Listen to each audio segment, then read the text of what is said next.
Christy Simpson and welcome to Ask Christy. I wanted to show you a clip today about upping the cool factor. Up the cool factor.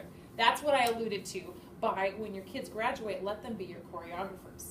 They get somebody who's good at dancing or who's in cheerleading.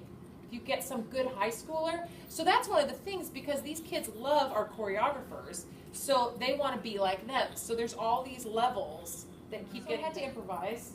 Then I got some of my 7th and 8th graders to meet with us at different times. And so it was kind of like a powwow when we just they all threw in ideas about the moves and had ownership. But then I didn't let them stand up and be choreographers because I still want the 7th and 8th graders being in the choir.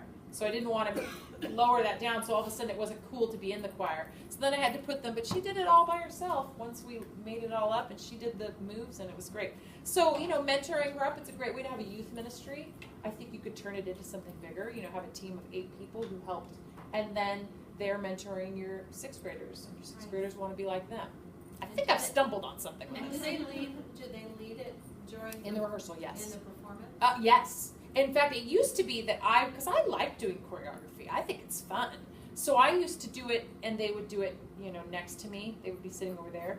And then I got smart about a year ago and realized it was really tiring to do all the moves throughout the musical, and started having them do it only. And then it opened up a whole new world. You can look at people. You can notice kids singing when you're not focused on dancing the entire time. It's just amazing.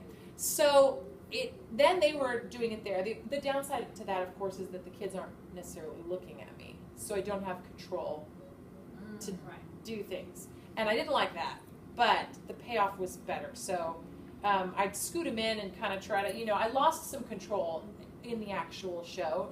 Now in rehearsals, I was standing in front and they were there. I had complete control. But this last time, without him, I just had her. I sat her right next to me. And so I did have control again because they were looking at both of us at the same time.